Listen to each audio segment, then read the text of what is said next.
오늘 하나님의 선물 마태복음 60번째 시간으로 손실이라는 제목으로 우리 하나님 말씀 함께 나누도록 하겠습니다. 지난주에 우리는 예수님께서 폭풍을 잠잠케 하시는 사건을 살피면서 충격 속에 두려워 떠는 제자들의 모습을 확인했습니다. 그분은 병을 고치실 뿐만 아니라 자연까지도 순종하게 하시는 그 능력과 그 신성 앞에서 제자들은 경외감을 느낄 수밖에 없었고, 도대체 우리와 함께 계신 분이 누구이신가 하는 것을 생각하면서 두려움에 떨 수밖에 없었다는 겁니다. 제자들뿐만 아니라 주님을 만나는 모든 사람들은 다 동일하게 주님 앞에서 도대체 저분이 누구이신가 하는 것에 경외감을 가질 수밖에 없었습니다. 산상설교를 통해서 주님은 사람들의 삶에 대한 주님의 권위를 나타내 보이셨고, 또 질병, 특히 가까이 있는 질병이나 눈앞에 있는 질병이나 멀리 있는 질병 모두에 대해서 주님께서 권위를 가지고 계신다 하는 것을 나타내 보이셨고, 또 주님을 따르기 원해서 제자가 되기 원하는 사람들에 대한 삶에 대해서도 주님은 권위를 행사하시면서 주님의 권위를 나타내셨습니다. 또 폭풍우 치는 바다 한가운데서 말씀 한마디로 바다를 잔잔케 하심으로 그 바다, 자연, 모든 만물이 복종하는 창조주 하나님이 바로 주님이시라 하는 것을 주님께서 드러내 보이신 겁니다. 오늘 우리가 살펴볼 내용은 또 다른 측면, 이제 영적인 측면에서 특별히 오늘 본문에 나오는 이 가공할 규모의 군대 귀신과 하나님의 아들에 대면하는 이 사건을 통해서 우리가 하나님께서 가지신, 또 예수님께서 가지신 그 권위가 어떤 권위인가 하는 것을 우리가 확인하게 될 겁니다.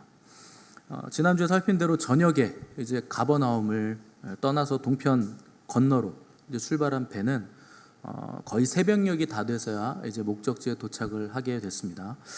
밤새 폭풍하고 싸웠으니까 이제 새벽녘에 목적지에 도착을 한 것인데, 근데 예수님과 제자들이 도착하자마자 맞닥뜨리게 된 것은 엄청난 파괴력을 가진 귀신의 권세를 이제 맞닥뜨리게 됐습니다. 주님과 제자들이 도착한 그 땅이 데가볼리 지역입니다. 근데 그 데가볼리라는 거는 데카폴리스라는 헬라어거든요. 데카 하면 10, 그러니까 열이라는 뜻이고, 폴리스 하면 경찰이 아니고 도시라는 뜻입니다. 그래서 데가볼리, 데카폴리스 하면 10개의 도시라 하는 거고, 그러니까 데가볼리는 지역이 아니고 10개의 도시를 하나로 묶은 지명을 이제 데가볼리, 데카폴리스라고 부르는 겁니다. 지도 한번 띄워주세요. 저기 보시면 큰 회색 반점 있죠? 거기가 데가볼리 지역, 10개의 도시가 지금 들어가 있는 겁니다.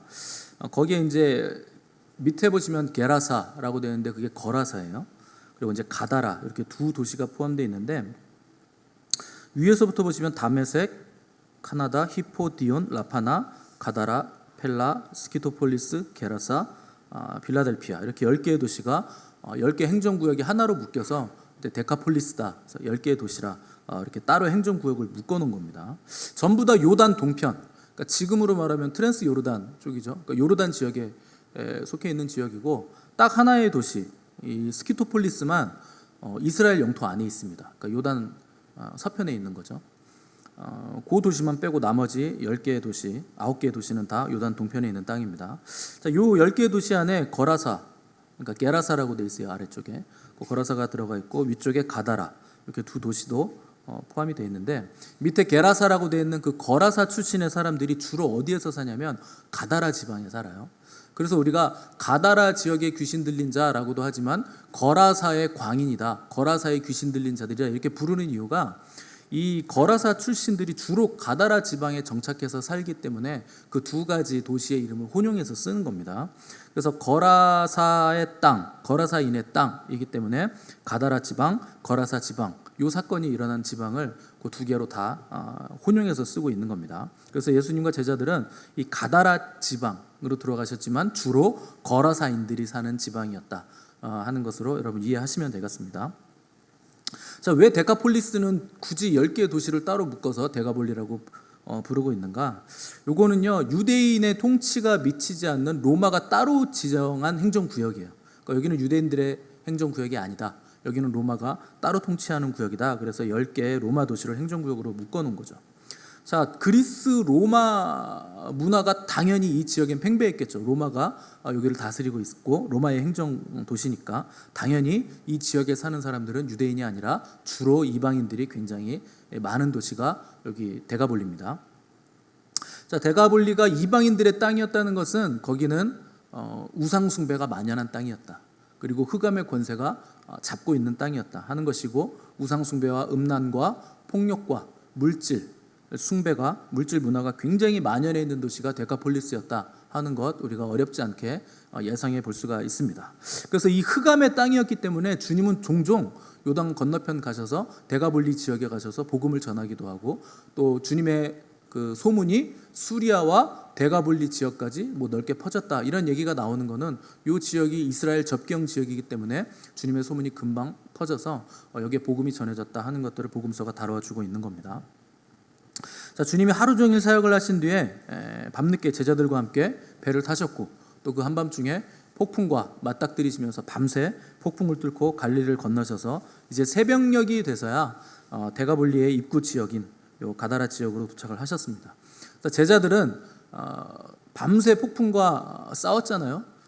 주님은 피곤하셔서 주무셨지만 제자들은 잠도 못 잤어요. 폭풍하고 싸우느라고. 가지고 이제 속으로 이제야 좀 쉴 수 있겠구나, 이제 잠을 좀 잘 수 있겠구나 이렇게 생각을 했을 것인데, 주님의 계획은 그런 데 있지 않습니다. 주님은 지금 여기 쉬러 오신 게 아니고 명확한 목적을 가지고 오셨는데, 거기에 더러운 귀신 들린 사람 두 사람을 만나시기 위해서 주님은 지금 배를 띄워서 여기에 밤새 항해해서 오신 겁니다. 마태복음에서는 그 귀신 들린 사람이 두 사람이라고 나오고, 마가복음과 누가복음에서는 한 사람이라고 나와요. 그러니까 그러면은 이게 복음서 기자들이 뭐 서로 다르게 기술했으니 성경이 틀린 것 아니냐, 또 이런 식으로 생각하시는 분들이 있는데, 복음서는요 4개의 복음서가 상호 보완적으로 이루어져 있기 때문에 상호 보완적으로 읽어야 됩니다. 마가와 누가는 그 두 사람의 귀신 들린 사람 중에 주로 예수님과 대화를 나눈 귀신, 그 사람 한 사람만을 중요하게 여겨서 써놓은 것이고, 마태는 두 사람이었다라고 정확하게 써놓은 거기 때문에 주님과 대화를 나눈 귀신 들린 사람은 둘 중에 대표성을 가진 한 사람이었다 하는 것으로 여러분 이해하시면 됩니다. 자, 그 두 명의 귀신 들린 사람들이 예수님이 오시니까 멀리서 보고 예수님을 알아봐요. 그래서 무덤 사이에서 거하고 있다가 튀어나와서 예수님에게 막 뛰어가죠. 근데 이 마태복음에서는 이 사람들이 굉장히 사나워서 사람들이 지나갈 수 없을 정도였다 이렇게 기록을 했습니다. 또 이들이 무덤에서 살고 있었다 하는 것, 여러분 그 요한복음 양육반 하신 분들은 제가 무덤 사진 보여드렸잖아요. 그 무덤이 방처럼 돼 있어요. 그 안에 이제 방 안에 이제 벽에 구멍을 뚫어놓고 유대인들은 그 살이 썩기를 기다렸다가 뼈만 추려가지고 이렇게 넣어놓잖아요. 그래서 가운데 공간이 있기 때문에 얼마든지 거기서 잘 수 있는 공간이 있습니다. 그런 무덤의 형태에서 이 귀신 들린 사람 두 명이 거주하고 있었다는 겁니다. 도대체 왜 무덤에서 거주하고 있었나? 이건 귀신들이요 의도적으로 무덤에서 거주하게 만드는 겁니다. 왜냐하면 사람들에게 잘못된 생각을 가지게 하기 위해서 일부러 무덤에 거주하는 거예요. 무덤이라는 건 죽은 사람이 머무는 곳인데, 죽은 사람의 영혼이 귀신이 되어 나온다는 잘못된 생각을 퍼뜨리기 위해서 이 귀신 들린 두 사람을 무덤에 거주하게 만드는 겁니다. 오늘날에도 이런 잘못된 생각을 가진 사람들이 꽤 많아요. 그러니까 그리스도인들 중에도 이런 사람들이 있다는 게 너무 충격적인데, 죽은 사람의 영혼이 구천을 떠돌다가 귀신이 된다고 믿으시는 분들이 있어요. 그거 안 됩니다, 여러분. 그건 안 되는 거예요. 그렇게 될 수가 없어요. 그리고 영화에서 하도 이제 그런 내용들이 많이 나오니까 여러분들 그렇게 착각하시는데 굉장히 비성경적인 내용입니다. 죽은 사람은 절대 이 땅으로 올 수 없어요. 영혼이 됐건 뭐가 됐건 간에 올 수 없습니다.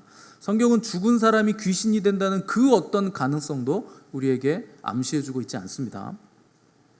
그래서 주님이 일부러 그런 것들을 깨시기 위해서 이 귀신 들린 사람들에게 이름을 물어봐요.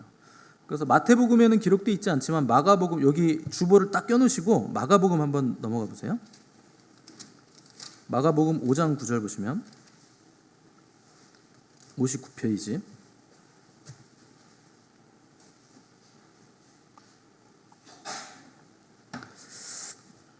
(5장 9절) 말씀. 이에 물으시되 네 이름이 무엇이냐? 이르되 내 이름은 군대니 우리가 많음이니이다. 주님이 이 귀신 들린 자 중에 한 사람에게 너희들 이름이 뭐냐 이렇게 물어봤더니 이름이 군대라 그래요. 그러니까 이거 뭐냐면 만약에 사람이 귀신이 됐다면 이렇게 대답을 안 하겠죠. 이 대답을 통해서 사람은 사람이고 귀신은 귀신이다 하는 정확한 구분을 주님이 만들어 주신 건데, 이 귀신이 만약에 어렸을 때 죽은 저 사람 동생인데요 뭐 이렇게 대답을 했거나, 몇 년 전에 죽은 이 사람 작은아버지인데요 뭐 이렇게 대답을 했으면 그거는 사람이 귀신이 된다는 가능성이 있겠죠.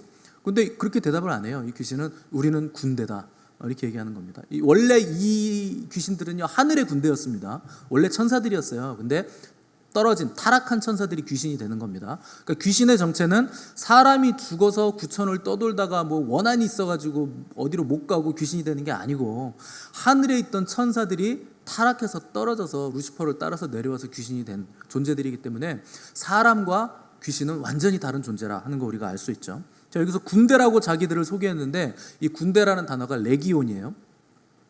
뭐 게임 같은 거 보면 여러분 게임 제목에 레기온 이런 거 많을 겁니다. 그게 군대라는 뜻입니다. 이게 원래 군단이라는 뜻이에요.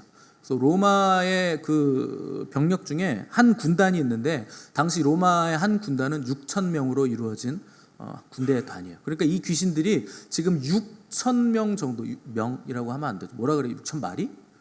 뭐라 그래야 됩니까? 6,000놈 정도가 귀신이 있는 거예요. 이 두 사람 속에 6,000의 귀신이 지금 들어가 있다는 겁니다. 도대체 어떻게 이렇게 많은 귀신들이 한꺼번에 들어가 있을 수가 있는가? 우리로서는 알 수가 없죠. 자, 귀신은요 원래 하나님이 만드신 천사였어요. 그런데 구약 성경을 잘 연구해 보면 루시퍼라는 하나님을 찬미하는 가장 높은 지위에 있던, 가장 영화롭고 가장 아름다웠던 천사가 타락을 합니다. 자기가 영광을 받기 위해서 하나님의 보좌를 찬탈하기 위해서 반역을 일으켰다가 쫓겨나게 되죠. 그러면서 쫓겨나면서 땅 위에 떨어져서 마귀가 된 것인데 그것을 사탄이라고도 부르고 마귀라고도 부릅니다. 그런데 그때 계시록에 보시면 하늘의 별의 3분의 1이 떨어졌다 그랬어요. 그게 뭐냐면 하늘의 천사들 중에 3분의 1이 루시퍼를 따라서 같이 떨어졌다는 겁니다. 반역했기 때문에. 그러니까 루시퍼의 추종 천사들이 많았다는 거예요. 그래서 그 3분의 1이 같이 떨어지면서 그 3분의 1의 수가 귀신으로 이제 바뀌게 되면서 그 귀신이 악한 영이라고도 하고 귀신이라고 불리는 그 영들이 지금 믿는 자들을 지금 못 살게 괴롭히는 역할을 지금 하고 있다는 겁니다. 이 악한 영들은요 항상 자기들이 머물 집이 필요해요. 그래서 주로 누구를 타겟팅하냐면 인간들을 타겟팅합니다. 그래서 그 인간의 육체를 가로채기 위해서 자기가 머무는 집을 만들기 위해서 열심히 일을 하고 있죠. 근데 어떤 육체에 들어가는가? 통로를 열어주는 육체에게 들어가요. 그 통로를 열고 합법적으로, 자기가 통로를 연 사람에게 합법적으로 들어가는 거예요. 자, 요거는 초자연적인 영의 세계에서 일어나는 일이기 때문에 믿지 못하는 사람들이 많고, 그리스도인들도 이런 얘기를 하면 에이 무슨 그런 일이 있어요 이렇게 하시는데 여러분 실제로 이런 일은 일어납니다. 제가 사역을 해보면 그 영들이 얼마나 많이 들어오는지 알 수 있어요. 근데 귀신은요 대놓고 자기 정체를 드러내지 않습니다. 뿔 달려가지고 날개 달려서 나타나는 거 아니에요. 그러니까 보이지도 않고 느끼면 느낄 수 있는데 귀신인 걸 모르게 교묘하게 악한 짓을 하기 때문에 사람들이 귀신의 존재를 잘 인식하지 못하죠. 근데 우리 주변에서 일어나는 일들 보면 미스테리한 일들 많죠. 신기한 일들도 많고 그런 일들을 보면 영적인 세계는 분명히 실제하고, 오히려 영적인 세계가 현상 보이는 세계보다 훨씬 더 실제적이고 날카로운 세계라 하는 것을, 훨씬 더 날카롭게 감각적으로 느낄 수 있는 세계라 하는 것을 우리가 체험을 할 수가 있습니다. 자, 귀신이 인간에게 들어가는 통로가 어떻게 열리는가? 여러 가지 루트가 있는데 대표적인 것은 죄입니다. 여러분들이 죄를 지으면 통로가 열려요. 그냥 뭐 한 번 죄 지었다고 해서 들어온 건 아니죠. 그런데 회개하지 않고 상습적으로 계속 지속적으로 죄를 지으면 통로가 열립니다. 그러면 악한 영들이 쉽게 들어오죠. 그래서 초대교회 교부들은 죄를 일컫기를 영혼의 구멍이라고 했습니다. 영혼의 구멍이 나서 통로가 열린다는 거예요. 그래서 죄를 지속적으로 지으면 구멍이 나고 통로가 열리기 때문에 악한 영이 들어오고, 처음에는 뭐 한두 마리 들어왔을지 모르지만 회개하지 않고 계속적으로 죄를 지으면 오늘 본문에 보는 레기온, 군대만큼이나 더 많은 영들이 한 사람 안에 들어올 수 있다. 그 정도로 많은 귀신이 들어올 수 있다는 겁니다. 그래서 그리스도인들에게는 성령께서 죄를 짓거나 죄에 대한 유혹이 올 때 성령님이 시그널을 줘요. 죄 지으면 안 된다. 거룩해야 된다. 근데 그때 양심을 거스르면서 죄를 지어버리면 결국 그 일이 반복되면 이제 죄의 결박을 당하게 되고 시간이 지나면서 악한 영이 자리를 잡게 되죠. 자, 악한 영이 처음에 자리를 잡으면요, 처음에는 머리가 아프다든가 그 플루가 온 것처럼, 그 감기 몸살처럼 이렇게 통증이 옵니다. 그런 걸 느끼시면 비정상적이라고 생각이 될 때는 빨리 회개하시고 내보내셔야 되는데, 그걸 안 하면 이제 얘네들이 자리를 잡아요. 근데 그 시간이, 자리 잡은 시간이 오래되면 그때부터는 정착을 합니다. 그리고 다른 영들도 끌어들이게 되고, 정착하게 되면 어떤 일이 처음에 발생하는가? 처음에는 머리 아프고 뭐 몸이 찌부둥하고 이런 현상이었다가 그 다음으로 넘어가면 잠을 못 자게 돼요. 그래서 불면증이 옵니다. 그래서 불면증이 오면 완전히 자리를 잡기 전 단계예요. 근데 어느 정도 자리를 잡은 거예요. 근데 그게 계속 오래되면 그 다음에는 우울증이 옵니다. 그래서 사람이 이상해집니다. 그거는 완전히 자리를 잡은 상태예요. 그러다가 끝까지 가면 자살로 생을 마감한다든가 다른 사람들을 죽이다든가 뭐 이런 일들이 일어나는데, 결국 내가 다른 사람을 해코지하거나 비상식적인 일을 한다거나 내 생을 마감하게 되는 일로 결국 마감이 된다는 것이죠.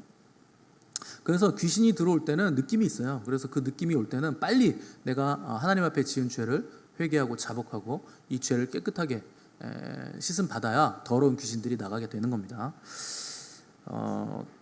예수님께서 이 귀신들을 맞닥뜨렸을 때 복음서에서 보시면 대개 귀신은 그 귀신 앞에 수식어를 붙여요. 뭐라고 붙이냐면 더러운 귀신. 그러니까 여러분, 더러운 귀신은 어디를 좋아하겠습니까? 더러운 걸 좋아하는 거예요. 더럽다는 건 뭡니까? 죄라는 거죠. 그 더러운 죄가 많은 곳 좋아하고 더러운 죄를 짓는 죄인을 좋아하는 거죠. 그러니까 데가볼리 같은 이방인 지역에서는요, 여기는 이방인들이 꽉 차 있기 때문에 우상 숭배, 음란함, 물질 만능주의, 사기, 도적 이런 것들이 막 만연한 곳이기 때문에 여기는 귀신들이 득세한 지역이죠. 그러니까 군대 귀신들이 막 사람들에게 들어가고 이런 일들이 일어나게 되는 겁니다. 자, 구약성경 신명기 18장에 보시면 하나님께서 금하신 것들이 있어요. 너희들 가나안 땅에 정착하면 이런 거 절대 하지 마라. 여러분, 하나님이 율법을 주실 때는 하나님의 법을 주시는 건데, 대개 어떤 법이냐면 가나안에 정착해 있던 악한 사람들이 하는 것과 반대되는 법을 주세요. 그래서 이미 가나안 지역 사람들이 행하고 있는 것과 반대되는 법, 문신을 하지 마라, 머리에 이런 거 하지 마. 이런 게 왜 그러냐면 가나안 사람들이 그렇게 하고 있기 때문에 그런 거예요. 그게 음란하게 우상 숭배하는 것이고 악한 영들을 불러들이는 행위이기 때문에 그 일을 하지 말라고 반대되는 계명을 하나님이 주시는 겁니다. 근데 신명기 18장에 보시면 하나님이 이런 거 금하셨어요. 인신제사, 자식을 몰록에게 인신제사 드리지 마라. 무당 찾아가지 마라. 굿하는 자 찾아가지 마라. 신접한 자 찾지 마라. 초혼제 이런 거 하지 마라. 이런 것들이 뭐냐면 이거는 대놓고 악한 영들을 불러들이는 행위라는 거예요. 그걸 부르면 그게 어디로 가겠습니까? 그 부른 사람에게 들어가는 거예요. 그게 접신이잖아요. 그래서 신접한 자 안 된다는 거죠. 이런 악한 영을 불러들이는 행위, 그리스도인들은 절대 해서는 안 된다는 겁니다. 예전에 저희 학교 다닐 때 저는 한 번도 해본 적이 없는데 애들이 볼펜 놓고 손을 잡고 뭘 윤사만지 분신사만지 뭘 자꾸 돌려요. 근데요, 그거요 하면 돼요. 자기들이 움직이기 싫어도요, 움직입니다. 악한 영이 와서 하는 거기 때문에. 근데 그게 얼마나 위험한 거냐면 악한 영, 귀신들을 불러들이는 거예요. 그 하는 사람들, 그 귀신이 자기 안에 들어온다는 거, 그런 위험성을 모르고 하는 거죠. 어리니까. 그런 거 하면 안 된다는 겁니다. 그리고 또 하면 안 되는 거, 손금 보시는 거 안 되고, 재미로 별자리 운세 보시는 거 안 됩니다. 또 어디 여러분 여행 가시면은 꼭 분수 있으면 동전 엄청 많죠. 그 동전 던지는 그거 안 됩니다. 산에 가시면 돌탑 쌓으시는 분들이 있는데 돌 얹어 놓는 거 안 됩니다. 그렇다고 발로 차지 마시고, 그리스도인이라고 그거 발로 차고 다니면 욕 먹어요. 그냥 무시하십시오. 또 행운을 빌거나 또 명상 이런 거 하시면 안 되고, 최면술 안 되고, 또 타로 카드로 점치는 거 안 됩니다. 요새 어디야? 아이옵인가요? 해외 선교단체 보면 기도하면서 타로 카드로 하나님의 음성을 듣는 데가 있어요. 완전히 그건 귀신하고 섞인 겁니다. 기독교인들이에요. 근데 그거 섞어 놓은 거죠. 그런 거 안 됩니다. 그다음에 점치는 거 안 되고, 주술 행위들, 관상, 기도 이런 거 안 돼요. 다 악한 영들에게 통로를 열어서 귀신을 불러들이는 겁니다. 이런 죄들, 또 이제 신접하는 것들, 주술들 이런 거 다 금하셨고, 다음으로 귀신이 들어오는 통로가 뭐냐면 성적인 범죄를 저지를 때 악한 영이 들어옵니다. 그리고 마약, 알코올을 통해서도 귀신이 들어와요. 또 자녀가 있는 분들 주의하셔야 될 게 있는데, TV나 스마트폰이 요새 워낙에 많아서 이제 문제인데, 그걸로 아이들 이제 귀신 영화 보여주시면 안 돼요. 호러 영화, 뱀파이어, 뭐 귀신 이렇게 나오는 영상 같은 거 절대 보시면 안 됩니다. 실제로 들어와요. 뭐 체험하신 분들 계시죠? 그 귀신 나오는 영상 보시고 머리가 엄청 아프실걸요. 깨끗하신 분들은 더 머리가 아픕니다. 그런 거 보면 머리가 갑자기 그런 거 봤는데 아프다. 어떤 영이 들어온 거예요. 여러분, TV 화면을 통해서 귀신이 어떻게 들어옵니까? 스마트폰을 통해서 들어옵니다. 들어와요. 그게 이제 들어오면 그때부터 이제 가위에 눌리기도 하고 악몽을 꾸기도 하고 굉장히 컨디션이 안 좋아지죠. 더 심해지면 이제 자리를 잡게 됩니다. 자, 최근에 우리나라 청소년 청년들이 가장 주의해야 될 게 뭐냐면 갑자기 우리나라에서 활성화되고 있는 할로윈 축제예요. 절대 하시면 안 됩니다. 할로윈 축제에 참여하시면 안 돼요. 할로윈 데이는요, 마귀가 가장 기뻐하는 마귀의 축제일이에요. 마귀의 최고 축제일이 할로윈 데이입니다. 그때요, 악한 영들이요 막 난리가 나는 거예요. 근데 수많은 그리스도인들이 이 할로윈 축제에 이태원에 나가가지고 그 축제를 즐겨요. 그냥 가면무도회 축제 이런 식으로 생각하시는 모양인데, 여러분 굉장히 나이브한 생각입니다. 악한 영들이 거기에는 활개치고 있고 막 불러들이는 축제예요. 이런저런 의상 입고 코스프레 하는 게 그냥 재밌는 것 같겠지만 아닙니다. 여러분들에게 있는 하나님의 형상을 이상한 코스프레 하면서 다 바꿔버리는 거예요. 그게 마귀의 의도예요. 그리고 할로윈 축제 자체가 마귀가 들어올 수 있는, 악한 영이 들어올 수 있는 대문을 완전히 활짝 열어주는 겁니다. 여러분들이 주일마다 예배드리고 성경 읽고 열심히 경배하셔도 할로윈 축제에 참가하는 순간 여러분과 여러분의 가정에 마귀가 합법적으로 들어올 수 있는 문을 열어놓는 거예요. 특별히 마귀가 굉장히 기뻐하는 게 뭐냐면 크리스찬들이 할로윈 축제에 참여하는 거 굉장히 기뻐하십니다. 마귀가 너무 좋아해요. 크리스찬들이 할로윈 축제 기념하는 거. 왜냐하면 이 저주가요, 하나님이 가계의 3, 4대까지 이르는 저주를 받는 거기 때문에 마귀가 얼마나 기뻐하겠습니까? 크리스찬들이 그 저주를 3, 4대까지 받게 되는데, 만약에 부모가 할로윈 축제를 참여한다, 그럼요 애들은요 어려서부터 그걸 보고 배웁니다. 그럼 할로윈 축제 이거 즐겨도 되는 거구나. 그러면 매해 참석하게 돼요. 그러면 그 가정은 저주를 받아서 망하게 되는 거예요. 하나님은요 그 가정 살리기를 원하시죠. 그런데 자기가 합법적으로 문을 열었잖아요. 하나님도 어떻게 할 수가 없어요. 인격을 주셨기 때문에, 하나님이 자유의지를 주셨기 때문에. 그래서 할로윈은 여러분이 생각하고 상상하는 것 이상의 가장 악마적이고 파괴적인 공격의 문을 여는 겁니다. 마귀를 찬양하는 것이고 마귀를 높이는 것이고 마귀를 극진히 경배하는 것이기 때문에 그리스도인들이 절대 참여해서는 안 되는 것이 바로 할로윈 데이입니다. 혹시 할로윈 데이 뭘 하신 분들이 있다면 철저하게 회개하시기 바랍니다. 하나님 굉장히 싫어하시는 겁니다. 자, 악한 영들이 회개하지 않으면 자리를 잡는데 50% 이상 자리 잡은 게 넘어가면 그때부터는 이제 사람의 몸을 통해서 악한 영이, 귀신이 말을 하기 시작합니다. 자기가 인격을 장악했다는 거죠. 그래서 본문에 귀신 들린 사람이 주님과 이제 대화를 하잖아요. 이거 완전히 장악당했다는 뜻이에요. 자, 오늘 본문에 나오는 사람의 특징은 이 사람들이 초자연적인 괴력을 가지고 있었다는 겁니다. 자, 마가복음 지금 펼쳐 놓으셨는데 5장 3절에서 5절 말씀. 마가복음 5장 3절에서 5절 말씀. 우리 다 같이 한번 읽어보겠습니다. 59페이지. 마가복음 5장 3절에서 5절. 시작. 그 사람은 무덤 사이에 거처하는데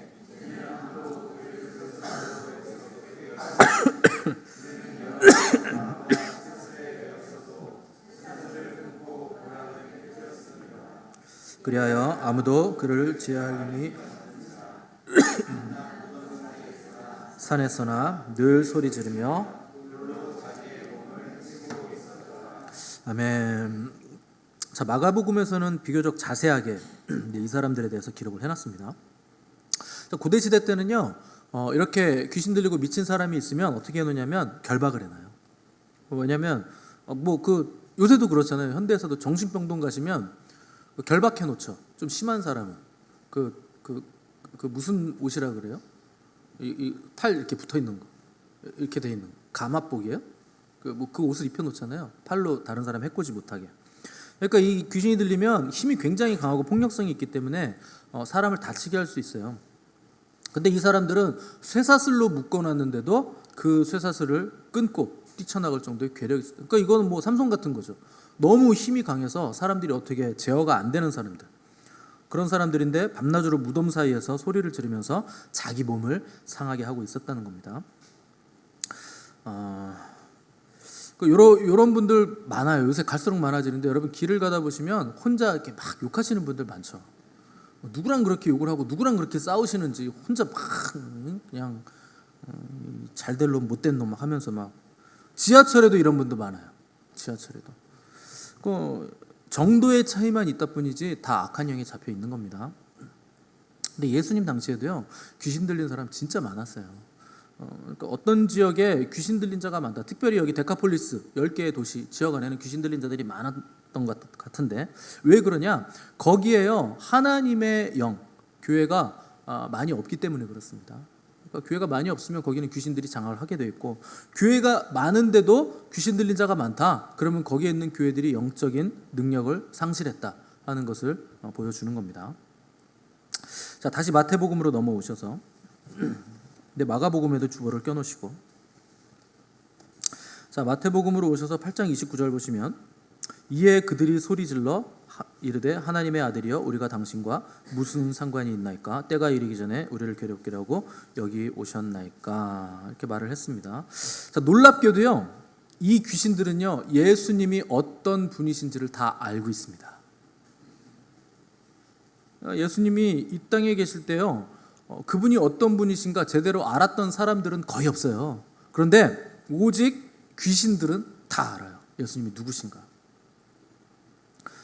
사도행전 19장 14절에 보시면 바울이 귀신을 막 쫓아내니까 제사장 스게아라는 사람의 7 아들이 바울의 흉내를 냅니다. 그래서 똑같이 축사를 하면서 귀신을 막 떠나가라고 이제 축사를 했는데, 그때 악한 귀신이 말하길, 야, 내가 예수도 알고 바울도 아는데 너희는 누구냐? 그러면서 올라타가지고 짓눌러 버리면서 옷을 벗겨버립니다. 그래가지고 스게아의 7 아들이 옷이 벗겨진 상태에서 혼비백산에서 도망가는 사건이 나오죠. 여러분, 귀신들은요 다 알아요. 어떻게 알까요? 귀신같이 알아요. 이 귀신들은요, 창세 전부터, 세상이 창조되기 전부터 하늘에 있었던 영물들이기 때문에 영적인 것 다 압니다. 우리의 믿음이 진짜인지 가짜인지 다 알고, 우리의 믿음이 정말 능력 있는 믿음인지 아닌지를 다 안다는 거예요. 자, 31절 보니까 귀신들이 예수님께 간구를 합니다. 만일 우리를 쫓아내시려면 돼지떼에 들여보내 주소서, 이렇게 간구를 해요. 그러니까 주님이 그들의 간청을 들으시고 그래 가라, 그러니까 돼지떼에게 들어갈 것을 허락하시죠.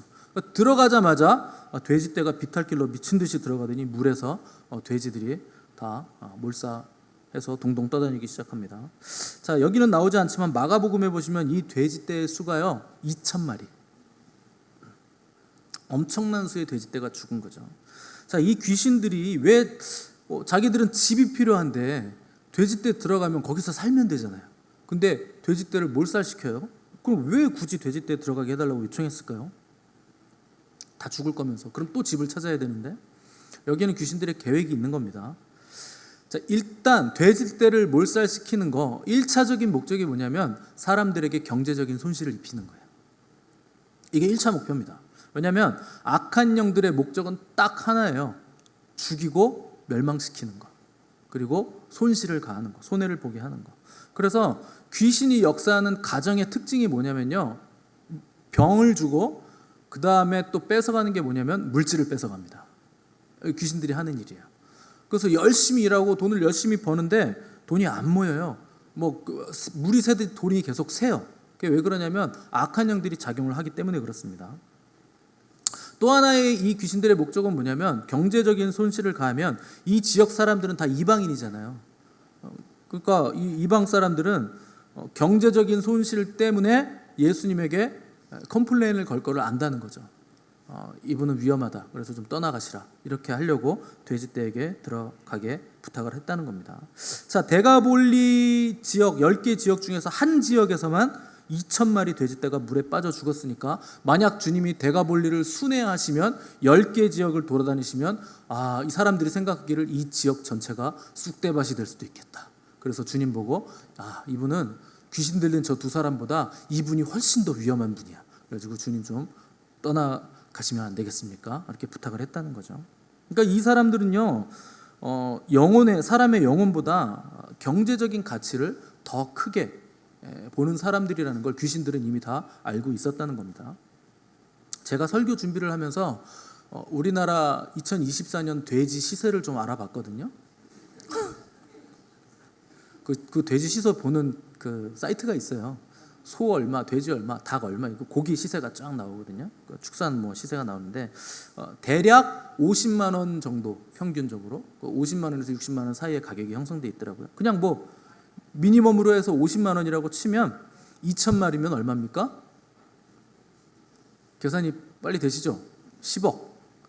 그러니까 지금 예수님 말씀 한 번에 10억이 눈앞에서 날아간 거예요.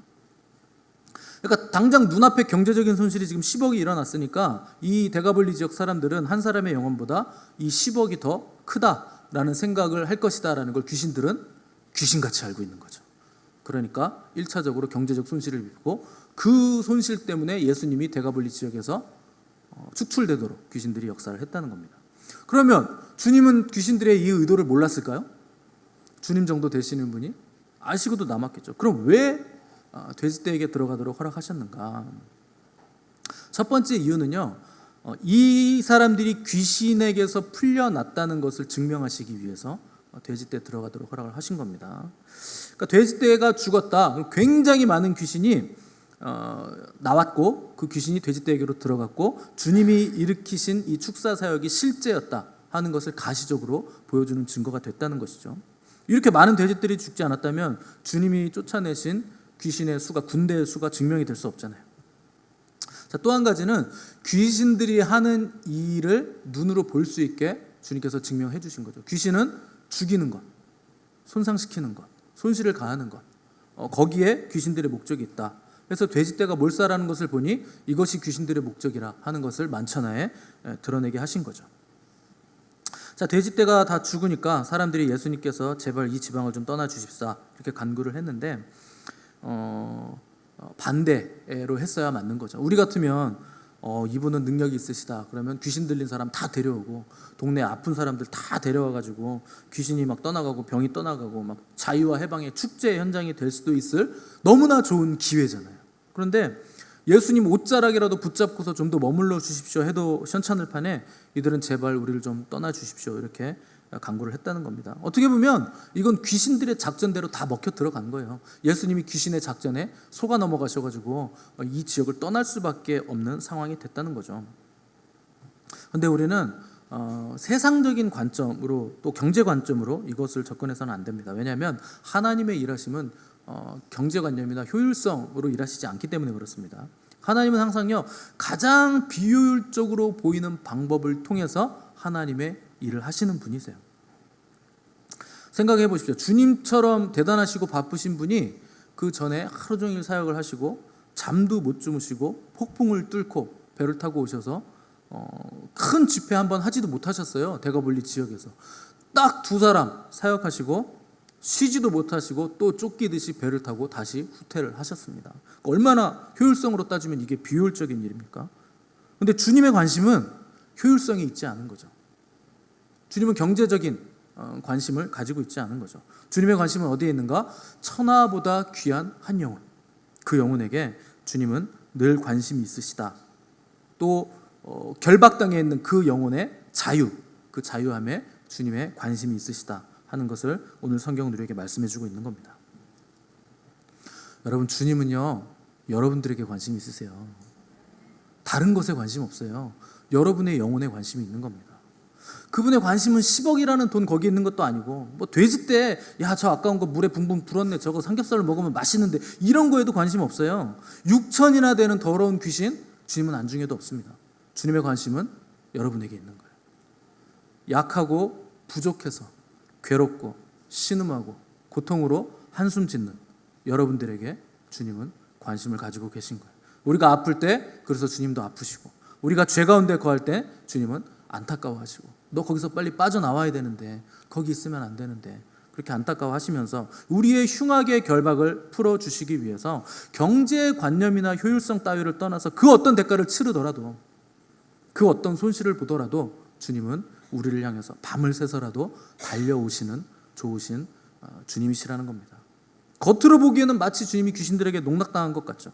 마치 주님이 귀신들의 작전에 말려서 실패한 것처럼 보이지만, 주님은 우리를 위해서라면 잠도 안 주무시고 돼지떼를 희생시켜서라도 달려오신다는 거예요.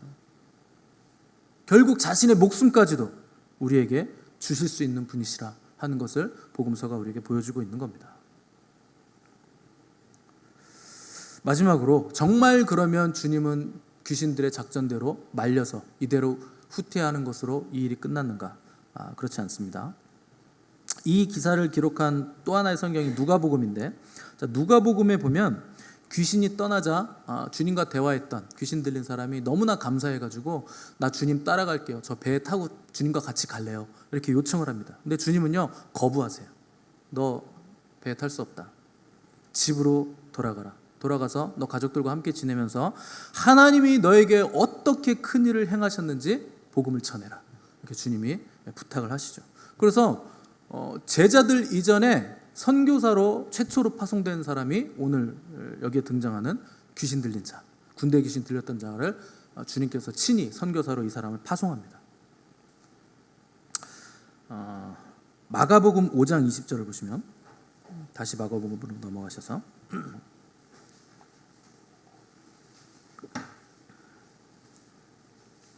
59페이지, 마가복음 5장 20절. 그가 가서 예수께서 자기에게 어떻게 큰일 행하셨는지를 데가볼리에 전파하니 모든 사람이 놀랍게 여기더라. 자, 이 사람이요, 그냥 저냥 복음 전한 게 아니고 이때부터 복음을 전했는데 데가볼리에 복음을 전했대요. 10개의 도시를 순회하면서 주님께서 자기에게 해주신 일, 하나님이 얼마나 위대한 일을 하셨는지를 순회 전도를 하면서 집회를 하는 거예요. 그러니까 이 사람이 순회 간증 집회를 통해서 복음이 데가볼리에 전부 다 퍼져나가니까 모든 데가볼리에 있던 사람들이 다 놀랍게 여겼다 하는 것을 성경은 기록했다는 거죠. 마귀와 귀신들은, 야, 우리 계획대로 됐다, 계획대로 잘 됐다, 예수와 제자들이 다 물러갔다, 이렇게 생각을 했는데, 예수님의 계획이 마귀의 계획보다 수가 높아도 훨씬 더 높았다는 거죠. 예수님은 이 한 사람을 통해서 데가볼리 전역을 뒤집어 놓으실 계획을 이미 가지고 계셨다는 겁니다. 이것이 예수님이 위대함이고 하나님이 역사하시는 방법이죠. 오늘날 현대인들의 가장 치명적인 문제가 있어요. 그건 물질이 우상화됐다는 겁니다. 근데 그건 이미 성경이 말씀하고 있는 거죠. 말세에 사람들이 돈을 사랑하며 무정하며 하나님의 말씀보다 자기 생각이 더 앞서고 다른 사람의 말 듣기를 더 좋아한다, 이런 거 다 이미 예언되어 있는 겁니다. 특별히 물질에 관해서는 오늘날 사람들은 경제적인 문제만 해결된다면 영혼이라도 팔 기세로 돈을 사랑합니다. 여러분들 돈 사랑하시죠? 돈은 사랑하면 안 됩니다. 돈은 일만하게 뿌리가 아니에요. 근데 돈을 사랑하는 건 일만하게 뿌리예요. 돈 자체가 죄가 아니에요. 돈 자체도 악이 아니고, 근데 돈을 사랑하는 건 그건 죄고 악입니다. 그래서 교회 안에서도 별반 다르지 않아요. 사람들은 예수님 믿는 거 좋은 일이지만 예수님을 믿는 것으로 인해서 만약에 내 사업이 망한다면, 예수님 믿음으로 인해서 만약에 내 건강에 문제가 생긴다면, 그럼 여러분 조금 생각을 해보실 거예요. 만약에 누가 여러분에게 10억을 딱 내놓으면서 앞으로 교회 안 가시면 이거 드리겠습니다, 그럼 여러분 어떻게 하시겠습니까? 10억! 돼지 2,000마리 10억! 고민이 되세요? 아니 뭐 당연한 말을 그렇게 물어보세요. 당연히 10억을 안 받고 교회를 가야지. 아멘이십니까? 그럼 50억. 50억이면 여러분 교회를 택하시겠습니까? 50억을 택하시겠습니까? 그럼 100억. 100억은 좀 해볼만 하죠. 여러분 평생 놀고 먹으면서 살 수 있는 금액 100억. 그냥 은행에 딱 넣어놓고 하루에 내가 최대한 많이 써도 평생 다 못 써요. 100억 계산해 보시면 다 못 씁니다. 100억이면 어떠세요?